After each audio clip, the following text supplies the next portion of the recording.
A disappointing end to the 2022 NFL season for the San Francisco 49ers, falling in the NFC Championship Game 31-7.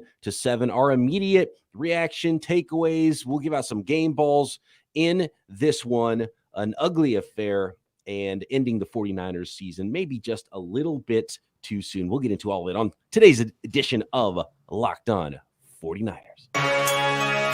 You are Locked On 49ers, your daily San Francisco 49ers podcast, part of the Locked On Podcast Network, your team every day.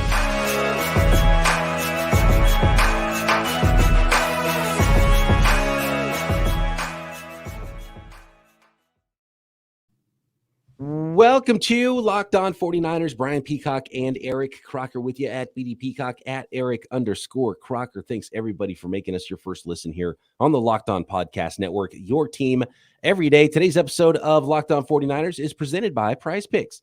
PrizePicks is daily fantasy made easy. Pick 2 to 6 players. If they score more or less than their PrizePicks projection, you can win up to 10 or 25 times your money now on that entry. First-time users can receive a 100% instant deposit match up to $100 with promo code Locked On. That's PrizePicks.com, promo code Locked On.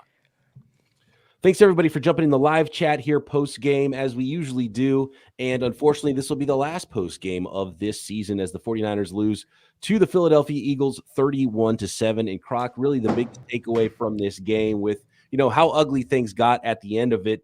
The biggest disappointment of it all is we didn't get to see, in the biggest game of the year, we didn't get to see the real San Francisco 49ers team. This game was not the team that was supposed to be on the field for the 49ers.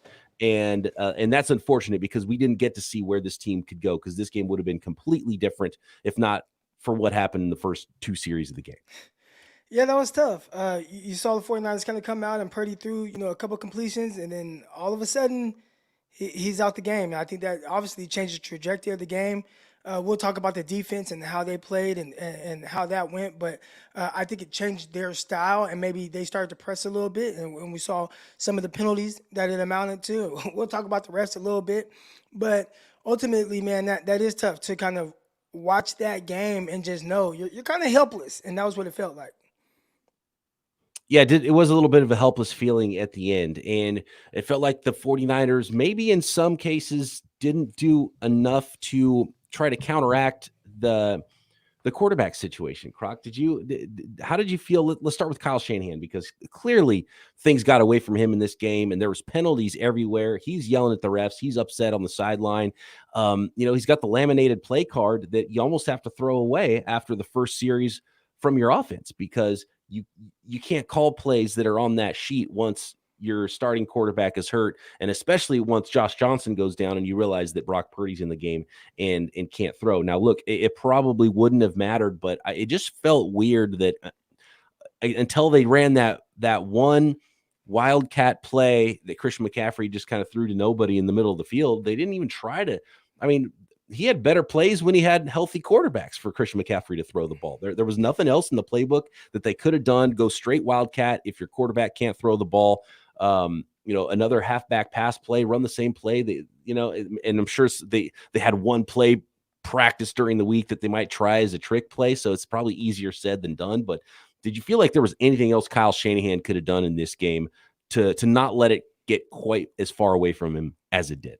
I think as it pertains to Brock Purdy coming back into the game, what we saw was probably the max of what he could do. They tried to have him throwing the ball. It felt like, obviously he couldn't do it, couldn't tough it out, whatever injury it is that he's dealing with. And Kyle Shanahan's hands were tied. I will say this. I think I saw probably the most creative run plays that I've seen him run. There was a lot of creativity with it. Obviously, against a loaded box, they weren't really going anywhere. But that was tough. I felt for Kyle because I understand how that was. I just coached a 7-on-7 game in Houston, and it was very clear that my kids, the coverages I was calling, they didn't quite understand it. And I'm like, all right, F it, we're just going to go man for the rest of this tournament. And I think that's how Kyle felt, where it's just like, well, you got your quarterback out. He can't throw. F it. We just got to run the ball, and it is what it is. I found it really fascinating that Kyle, right before the half with Josh Johnson, decided to go for it. And remember, we were critical of Kyle in past halftime scenarios when he kind of sat on the ball a little bit, tried to play keep away, not wanting the other team to get the ball. And this time it seemed like he kind of went for it with Josh Johnson. And then that turned out to be a disaster. And really where the game started to get away was that quick score again at the end of the first half for the Philadelphia Eagles. What'd you think about that decision? Because I actually said to my wife, and it was just my wife and my son and I watching the game, and I said, "Oh, they're gonna kneel on it, or maybe a halfback draw or something like that." And he came out throwing. And I was like, oh, "Okay, wait, they're gonna go for it." And then the very next play, Josh Johnson fumbles. Yeah, I think they had to. There was a lot of time on the clock. A lot of time when we say, "Oh man, he's being a little passive right now," there might be like 1 minute left or a little bit less than a minute, and you still see an opportunity for him to kind of try to get in field goal range. When it's closer to 2 minutes and the opposing team has multiple timeouts, you kind of have to play it more honest because you run the ball just think, "Hey, we're just going to get out of here." Well, they'll call timeout. Run the ball again, they'll call timeout again. So I think you did have to be a little bit more aggressive in that situation, or at least call it the way that he did, which you got to slant on the first play. And like you said, oh, okay, you're going to be able to get something going here. And then, no, fumble in the next play. And then he jumped on it, but didn't get it, then got it, then tried to get it, then didn't get it, then set up a short touchdown for them. That was a terrible turn of events. When I say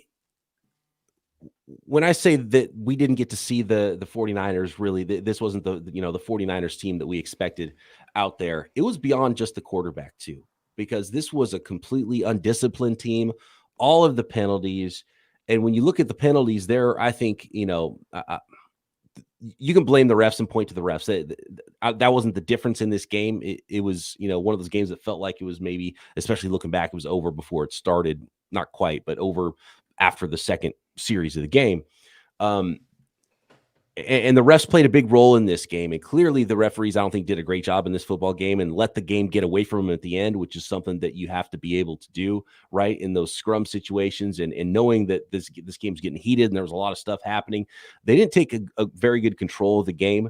But the 49ers were also extremely undisciplined, more undisciplined than we've seen them all year long. So you can't put it all on the refs. They were, when you're pushing a guy when he's already out of bounds, that's on you. That's not on the refs. So maybe there was some ticky-tack stuff in there, but the 49ers were really bad in that regard too. And I feel like that was a different team than we saw all year. Maybe they just felt like their backs were against the wall. And I don't know, it just felt like from top to bottom, even aside from quarterback, this was not the team we saw all year. Well, it was and it wasn't. Again, you talk about being undisciplined, and I think they were kind of pressing a little bit. But on some of them, I have to fault the defense because you control what you can control, right? Like, that's the biggest thing. I tell my wife that all the time. Control what you can control. And, you see one of the defensive linemen, I think it was McGill, in hands to the face.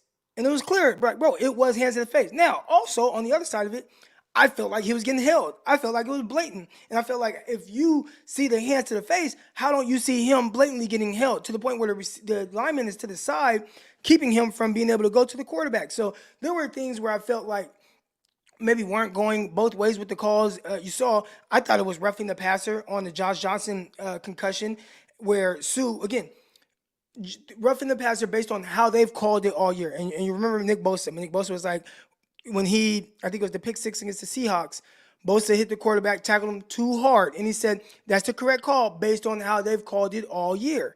And with the way that Sue landed on him and the way the quarterback hit the ground with the force in his helmet, I felt like there should have been the flag. I think there were a lot of scenarios of maybe things not going quite the 49ers way. But with the things that they could control, there were several times where they had opportunities to get off the field, and you thought they were off the field, and then they threw a flag. And I think that's more so on the 49ers, being undisciplined. But just in the sense of how they played, I saw a Cowboy guy, saying, oh, 49ers didn't, look, they got bullied. I'm looking at the box score.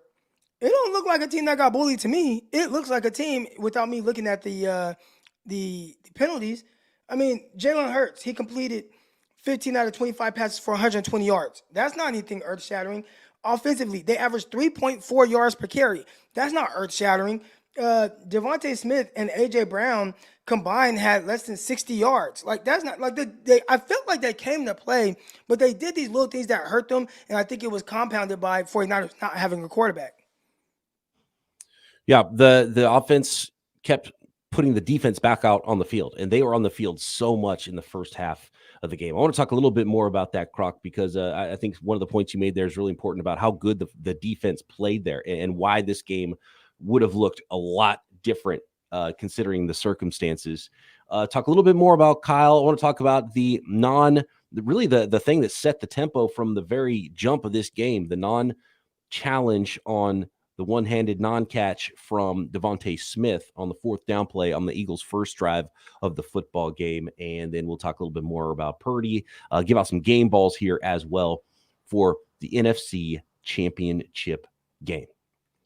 Today's episode is brought to you by our friends at PrizePicks. PrizePicks is so fun, and it is so easy to play every single day. It is daily fantasy made easy. All you do, you pick 2 to 6 players. If they score more or less than their PrizePicks projection, you can win up to 25 times your money on any entry. No competing against other people. It's just you versus those projections available. PrizePicks offers projections on any sport that you watch as well. Of course, tons of projections on NFL games. When that NFL season's over, you can still play daily fantasy every stinking day. That's why it's called daily fantasy at PrizePicks. Major League Baseball is going to be getting going every day all summer long. NBA, PGA golf, NHL hockey, college hoops. The tourney is going to be coming up here pretty soon as we exit winter and head toward the spring. Soccer, WNBA, esports, NASCAR, tennis, MMA, boxing, you name it. You can find projections at PrizePicks. So download the PrizePicks app or go to prizepicks.com to sign up and play daily fantasy sports. First-time users can receive a 100% instant deposit match up to $100 with promo code Locked On. If you deposit $100, PrizePicks will give you $100. If you deposit $50, PrizePicks will give you $50 more to play with. Don't forget to enter promo code Locked On at sign up for an instant deposit match up to $100. Of course, with the season over now for you 49ers fans, you know what happens next? Yeah, it's draft season, right? So Locked On is heading to the Senior Bowl. Get inside analysis from the hosts of that covered the NFL's next generation in college and find out which NFL draft boards these players will be climbing, all in one location. Subscribe to the Locked On NFL Draft for nightly live shows from the Senior Bowl. I know Croc's going to be at the Senior Bowl Tuesday, Wednesday, and Thursday next week. We'll have some live shows there as well.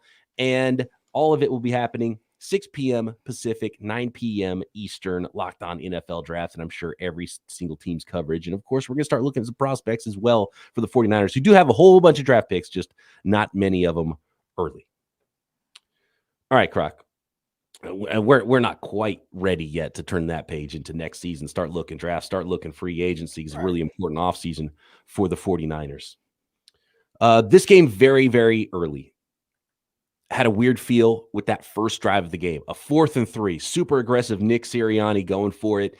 And the Niners had it played really well. Had Jalen Hurts flushed out of the pocket. Had him, there's nowhere to go for him to run and get the first down. But nobody's really bearing down on him, so he had enough time to find somebody. Devontae Smith broke open and made what looked like a miraculous one-handed catch. And then upon replay, realizing later, after the commercial break, that it indeed was not a catch. But they went to the line, and props to the Eagles and Nick Sirianni's really smart play by them to rush to the line and run another play. So Kyle Shanahan and the 49ers could not challenge that play. So how important was that to you? And do you think that Kyle Shanahan could have and should have challenged that play? When I saw Devontae Smith get up and start doing this with his hands, at first I'm thinking he was celebrating. And then I realized he's telling them, hurry up and get on the ball because I'm not sure if I caught this pass. Yeah. And when you see how difficult of a reception it was, which was a tremendous effort by him, I would think that red flag is coming out, even if you don't think you have to look. Because why is he so pressed? Now, if he would have gotten up and was just like, okay, everything is good, and all right, maybe there's a chance you don't look at the right replays to see if you need to challenge it. But with the sense of urgency that he had, telling everybody, hurry up, let's go, I thought that there was no way a red flag didn't come out by the 49ers. And obviously, that was a missed opportunity. It's really hard because obviously in hindsight, it's easy to say, well, of course they should have challenged it. And maybe they should have thrown the challenge flag anyway, because, Kyle Shanahan doesn't necessarily utilize a lot of his timeouts at the end of first halves anyways. And, those first half timeouts can be throwaways. It's not a big deal if you waste an early timeout. But it was really just bad luck because there was no view where someone from the booth could have radioed down to Kyle, or for Kyle to have seen it. For us who are watching the game live on the broadcast, for anybody who's there in the stadium, I mean, there was no good view of that. And so it took those replays, and there was no reason for Kyle to confidently throw a challenge flag. The only reason Kyle Shanahan would have thrown a challenge flag there was like, just in case, let's see it, right? Well, and so that's the hard part, because they never showed a good angle. Like the back angle looked like he caught the ball. If the live broadcast view of the play would have been the front angle, maybe we would have seen something that looked like maybe something you could challenge. But there was no reason for them to throw the challenge flag except for, well, let's just see, because maybe he didn't catch it, because there was no view that showed that it wasn't a catch. I agree, but again, it's the sense of urgency from Smith. Right. Well, I gotta say, something's not right with this. And I think that was a big enough play in the sense of, even if let's say you're wrong. It was a tremendous effort by him. All right, we lose a timeout in the first half. But if you're right, I mean, you take points off the board and you have good field position. And at that time, you still have Brock Purdy in the game. So I think that was pivotal. I think it was a big enough opportunity to throw that challenge flag solely based on Smith's reaction. I've seen a lot on social media, and I'm seeing a lot of it now here in the chat as well, about Brock Purdy. And here's one from Ramon and Emily Jones. I don't know if this is Emily or Ramon in the chat here, but saying Purdy is soft and a joke. And I saw somebody earlier say that lost a lot of respect for Brock Purdy, that, he should have been able to come back in the game and play, or whatever it is, and play through this pain. I think it's asinine. It's insane. If he can't throw the ball, like if he can't grip the football, and I'm pretty sure there's that slow-mo where it showed Brock Purdy talking to Kyle Shanahan. And I think he said, you could read his lips, he's like, I can't grip the ball. And that was right before Josh Johnson went onto the field. And so I think, it's an elbow thing. It's a nerve thing. We'll find out more about what the actual injury is. And we'll talk a lot about that on tomorrow's show, in the future of Brock Purdy. And hopefully it's good news. It's not something like, Tommy, I have no idea what it could be. I'm not speculating what it is, but I mean, if he has to have Tommy John surgery, that knocks baseball players out for a full season. And sometimes it's like an 18-month recovery process. We wouldn't be talking about Purdy playing until 2024, maybe, depending on what kind of an injury it is. But I mean, Croc, I don't know. Are you with me? You think it's crazy people calling Purdy soft, as if you should go out there and play if you can't throw? And I think a lot of it is because he came back onto the field. It's like, oh, well, why weren't you out there the whole time? I think that's more of a fan reaction to that, and more of emotional, right? I mean, your team just lost, and the Eagles played a terrific game. Shout out to the Philadelphia Eagles. I don't think we've kind of congratulated them on moving on. And I know a lot of people weren't excited about seeing Sirianni, or they wanted to just stick it to him because of his cockiness. But, I like that. He coaches with a lot of confidence. We're talking about all the things that the 49ers did wrong, but, man, he did a lot right. Going for it on fourth down multiple times in their own territory as well. So shout out to them. But as it pertains to Brock Purdy, I feel if he could have thrown the ball, he would have thrown it, especially when he came back in, and he just couldn't. I mean, it was obvious. I'm not knocking him. I don't think that's he's being soft moment. Not that. I mean, it's obvious. He couldn't throw the ball, right? Like, otherwise they would have done something. And it was, he tossed a couple of screen passes because, it's just something that you can get the ball out and you don't have to put anything on it. By the way, talking about Jalen Hurts and Brock Purdy, and I got to shout out the 49ers defense. You talked about Jalen Hurts. He was 15 of 25 for 121 yards passing. Brock Purdy he was 4 for 4 for 23 yards. Jalen Hurts didn't even have 100 more passing yards than Brock Purdy in that game, and Brock Purdy attempted 4 passes. So it's like the 49ers defense, aside from all the penalties, was doing really good, and they were keeping the 49ers in there.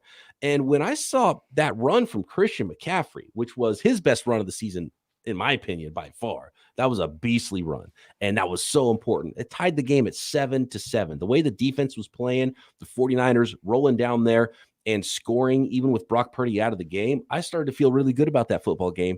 And if the 49ers offense could have done anything in this game, didn't turn the ball over at the beginning of the half, I think it would have been a much different football game, even with Josh Johnson in there, because the defense came to play. And the Philadelphia Eagles did not do much on offense at all, but unfortunately they didn't have to. Like, you look at 31 points and you look at the numbers that they put up, which were just I don't know. They didn't do anything. They especially didn't do anything in the passing game. And it was just those third downs and those back-breaking plays where they kept drives going. And then the penalties started to roll in. And then you realize the offense was screwed and wasn't going to do anything. And sort of the dam broke on the 49ers. But their first touchdown shouldn't have been. And aside from that, the Eagles didn't do a lot against this 49ers defense. And so that's what was unfortunate, is we never got to see how cool this game could have potentially been, because all the 49ers needed was just somewhat competent quarterback play, and this game would have been much, much closer.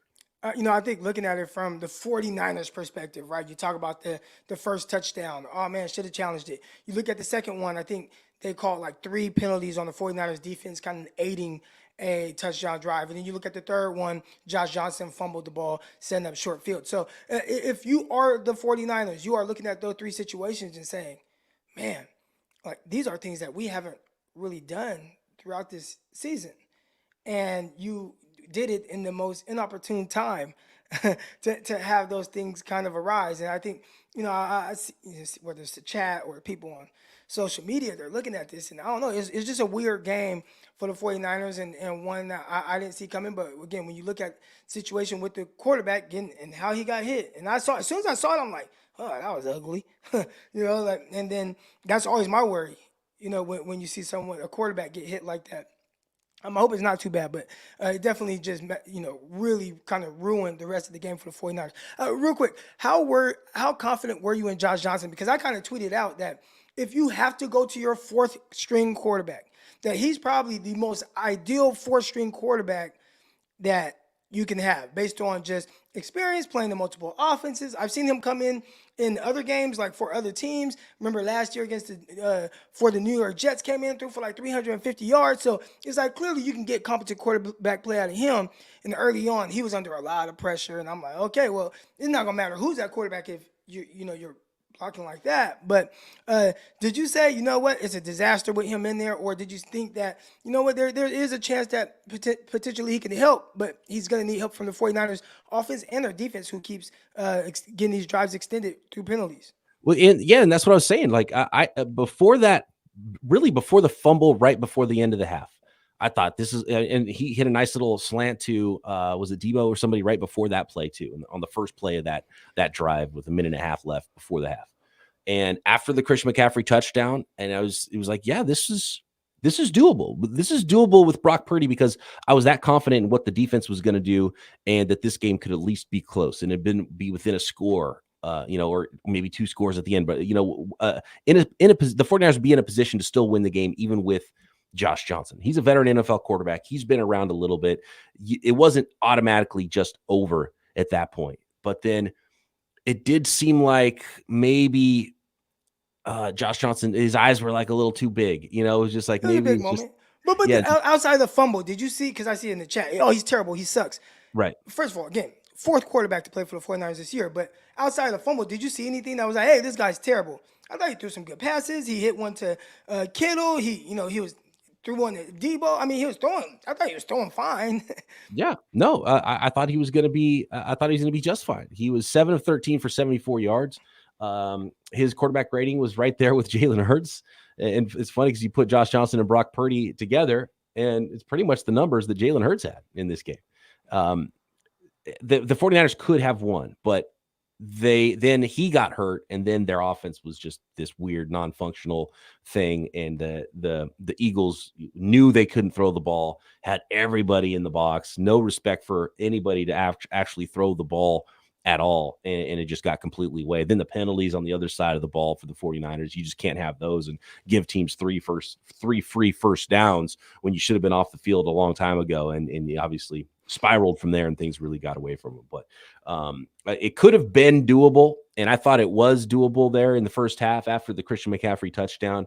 But then it felt like, oof, this has got it. Some things really got to bounce your way and go right. And I think that's where you credit the Philadelphia Eagles, because they played a really clean game and they did not shoot themselves in the foot, and they got some luck on their side for sure with what happened with the 49ers quarterback and what happened with the non-catch that ended up on a touchdown drive on the first drive of the game. Right. But they also didn't commit a bunch of penalties, didn't turn the ball over a whole bunch. And they played pretty good they played really good defense against the 49ers. And, obviously the situation helped them a little bit, but you got to credit the Eagles for not shooting themselves in the foot, allowing the 49ers to make the mistakes and just getting out of there with a win, and a pretty easy win.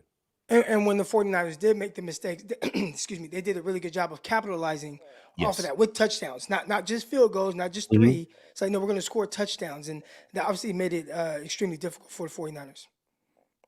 Absolutely. All right, we're going to give out some game balls next. A couple notes, especially one on Christian McCaffrey that I want to talk about before we get out of here on this unfortunate season-ending edition of Locked On 49ers.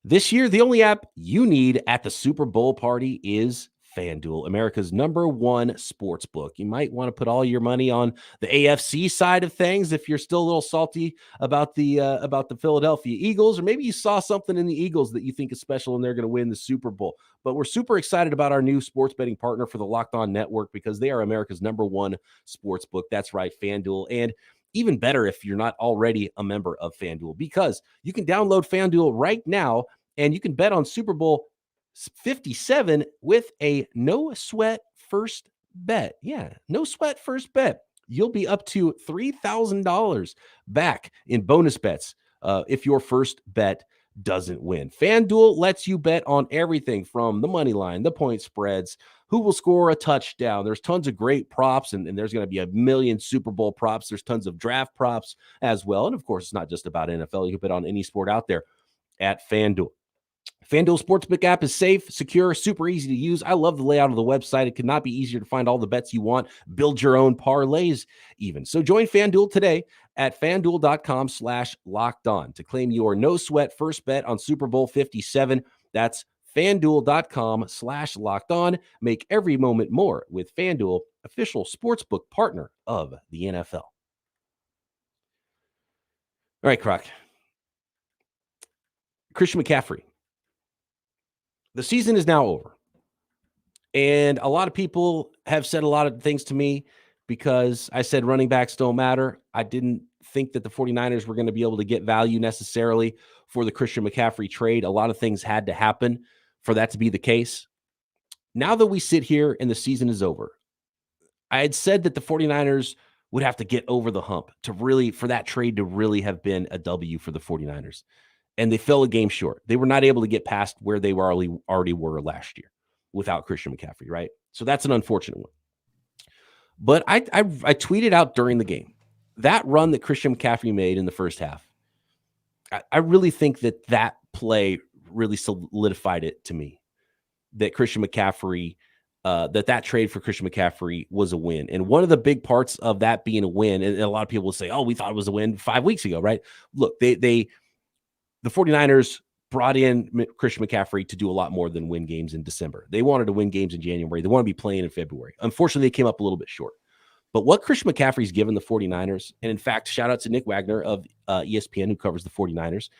He had an article that came out yesterday that had a little insight on the trade of landing for Christian McCaffrey to the 49ers. And the exact quote from John Lynch, he said, both Kyle and I, once we realized we were making this trade, was, holy S, that's a lot that we just gave up, right? Which is essentially what our take was right here on the podcast. Like, oh my God, that was a lot. But Christian McCaffrey has given the 49ers value on that. And a lot of it is because he's so much more than running back. I thought he was going to be a little bit more, even more than that today, and be some of a quarterback. But I want to give my first game ball out to Christian McCaffrey. He made the biggest play of the game for the 49ers, their only touchdown. And what he's done for the 49ers has been awesome. He's been even better than I expected. George Kittle said he's been even better than he expected, and he already expected him to be great. John Lynch had talked about how he was so good at taking coaching that he actually even got better after he came to the 49ers. So it was really fun to watch Christian McCaffrey this year. I think that touchdown run was really the epitome of how hard he plays, how much it matters to him, which I think was really a huge aspect of how valuable Christian McCaffrey is. So I just want to give the first game ball in this game to Christian McCaffrey. And I think it's fair to say that was a W trade, and anything can happen. They got to start paying him a lot. He might even ask for a raise this offseason because he was so good for the 49ers, right? But he's such a great fit for Kyle Shanahan in the offense. And so, yeah. I'll say that's a W for the 49ers on that trade, even though we don't know what those draft picks are going to be yet. They got a lot of comp picks coming. The 49ers are going to be okay even without those picks. Yeah, you see the impact clearly, and then you kind of add on to the fact that Elijah Mitchell, he didn't play in that game, and that was kind of the thing for me, where I'm like, hey man, you give up a lot, and you have this guy that you got in the 6th round that's a really good back. I think Elijah Mitchell's really good, but he just can't stay healthy. So you do need something that is more reliable, more dependable, and obviously Christian McCaffrey is able to do it in more than one way, whether it's running the ball, carrying the ball, when just faking to him, or when he goes in motion, the attention that the defense puts on, like, oh man, where is McCaffrey going? I think a lot of that definitely turned this into a win. Now, the other part of it that you mentioned when it happened was, well, you got to stay healthy as well. And, that's a big part of it. But right now, obviously, like what he does and the element that he adds to the 49ers offense is definitely tremendous. I got to give my first game ball to Charvarius Ward. And, they tested him several times vertically down the field. There was one that he was beat early on, and I kind of got on Twitter and was like, dude, you can't do that. When you're off coverage in your back pedal and you have to turn around with a receiver that's screaming down the field at you, you cannot turn and run while looking at the quarterback. It's going to slow you down, and it's going to give the receiver steps on you, which is exactly what happened. So that was definitely not ideal, but the ideal part, it was incomplete. Coach Tim McDonald, he's my old coach, he said, long foul ball. That's what he calls those, long foul balls. But aside from that, man, he was challenging receivers vertically down the field, knocking passes away. And, we look at these numbers again. Jalen Hurts, he attempted 25 passes for 121 yards. And I think a big part of that was, or limiting the explosive plays, was the play of Charvarius Ward, who they tested several times. I loved the play from Charvarius Ward. I mean, the 49ers did a great job covering. If look at it this way, Croc, if last Friday when we were doing our last Keys to Victory podcast, and I said, hey, Croc, I looked into the future. Jalen Hurts is going to throw for 121 yards, 15 completions. Devontae Smith, 2 catches for 36. One of them shouldn't even have been a catch. And then A.J. Brown on 8 targets has 4 catches for 28. You would have said that's an easy 49ers dub, right? Easily, yeah. Yeah. So they did a good job. And we didn't even mention Deommodore Lenoir, but right. So I guess I'll kind of lump the 2 corners in because I thought for the most part, like, they played well.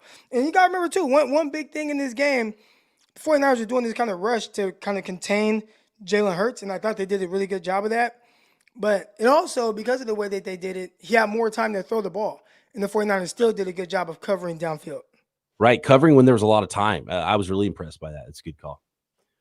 Oh, and by the way, Croc, the other big thing with Christian McCaffrey is he stayed healthy. Like, that's the number one thing. Like, right. He stayed healthy, and hopefully that continues in the next year. Like, can he have another 17-plus playoff run games healthy next year? That'll be really important for the value, man, that Christian McCaffrey provides to this football team. I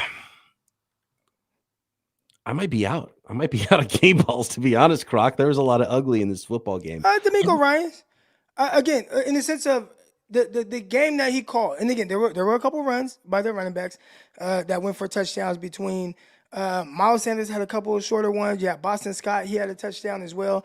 But I thought he gave the 49ers a chance. Now, again, the tough part, and maybe you could put this on D'Amico Ryans, was just the undisciplined play, the penalties that extended drives for the Philadelphia Eagles. But overall, just in the sense of the game plan, I think he coached his last game as a 49er. Sounds like maybe the Houston Texans are the next landing spot for D'Amico Ryans. If so, he did a fantastic job with the 49ers. And he deserves all the credit he gets for that unit. It was hard for me to give the coaching any game balls just because of the penalties. And so when I see penalties, it's not always on the coaches, but I trace it back to the coaches. And, obviously they were up against the wall. It was a kind of a no-win situation for both Kyle Shanahan and D'Amico Ryans in this game because of the hand they were dealt with what was going on in the football field. But really unacceptable the way the 49ers, all the penalties the 49ers had. Even if you take out the ones that you think shouldn't have been penalties, then the refs were doing a bad job. Even still, it was a terrible job by them, undisciplined. And so that was frustrating. That was frustrating. Yeah. And again, I think a lot of it was them pressing.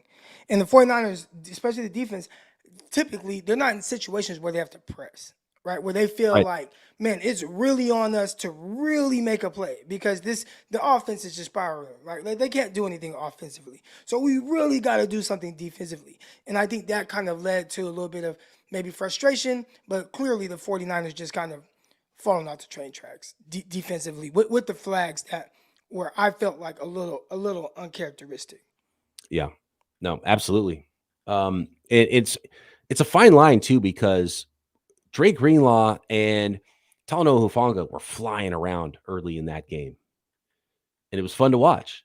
But there's a fine line between playing aggressive, playing fast, and being reckless. And it turned out that they made some reckless plays too. They ended up killing them. And so you don't want to take the aggressiveness out for those players. But we've seen all year long that there's been a few plays here and there where they would make a mistake. And it seems like they were all together and they just kept making mistake after mistake in this game. And it all compounded with what was already going on with the offense that kept giving the Eagles the ball back, and the defense was just on the field so much. We have someone in the chat, and they said this is the saddest loss. This loss was worse than the Seattle NFC Championship game. I don't think so at all. Because once you lost Brock Purdy in the first quarter, you knew your chances of winning drastically dropped. So just from that standpoint, you're just kind of watching the game to see, can you do something to potentially give us confidence that you can win? And they couldn't do that. Those other games between last year against the Rams where you blew a 10-point lead, the Seahawks game where you threw an interception on your last offensive play, like that hurt a lot more because you still, regardless of what happened, like the guys on the field, you expected to pull out a win. This game, you knew you were behind the 8-ball once Purdy went down, so it didn't hurt at all. It almost felt like, I don't want to compare it to losing anyone, but just seeing something coming, knowing somebody's going through something, it's like, you kind of prepare yourself mentally that it's not going to last too much longer. Like it felt more like that than like something that happened suddenly.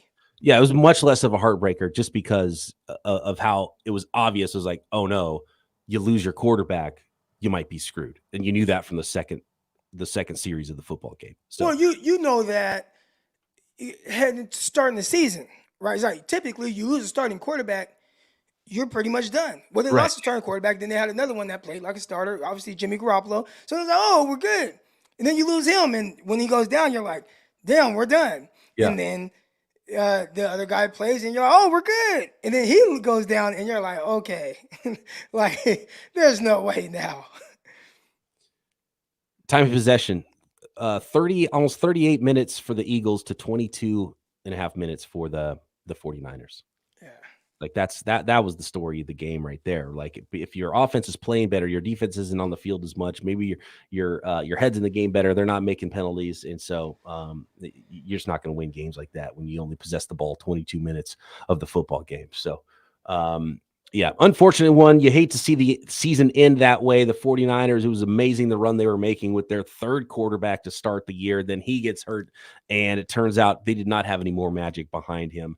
And even if they could have, that guy got hurt too. So unbelievable. Christian McCaffrey quarterback snaps in the game. Yeah, I do want to say something to the faithful, man. I know a lot of people are really frustrated by this loss, and it's tough. I agree. Extremely difficult loss to take. But, I've said it before. I like watching good teams. I like seeing my team go far. And I don't think that because you don't win at all, it's just this huge failure of a season. It is January 29th, and we're still talking about a 49ers game that just happened. And that was the last one. Yep. But to me, they gave you plenty throughout this season to be excited about, cheer about. We saw our numbers and what those look like, especially over the last couple of weeks. And that is, as a fan, I definitely prefer that over some of these teams that just never had a chance. And at times, I think a lot of people felt like that about this 49ers team at different times over the last couple of years. But overall, man, they gave y'all plenty to be kind of to cheer for it and watch and be excited for it and then have these moments and wake up today on the 29th with these like butterflies, right? Like just like this level of excitement. Yeah. This late in the year. So obviously the ultimate goal is to win the Super Bowl. You didn't get that, but it was a dope season to watch how the 49ers played. It was an awesome season, and only one team that makes the playoffs doesn't go home disappointed. Unfortunately, that team won't be the 49ers this year. You feel disappointed, of course, but you got to beat the Seahawks in the playoffs, got to beat the Cowboys in the playoffs. Playing NFC Championship games is awesome. And the 49ers are good, and they're going to continue to be good. So I can't wait for next year as well. I see a lot of questions about quarterback and Purdy and Jimmy Garoppolo and D'Amico Ryans and tons of offseason stuff. Of course, we'll be here with you every day as we work through the regular season. We'll be here with you every day through the offseason as well. And so we will talk about all of those things, more about this game and closing the book on the 2022 season as well tomorrow. Maybe a full-on therapy session tomorrow, as I know some folks out there need it. But I really appreciate all of you listeners and watchers. If you check us out on YouTube all season long, Croc and I will be back tomorrow right here, Locked On 49ers.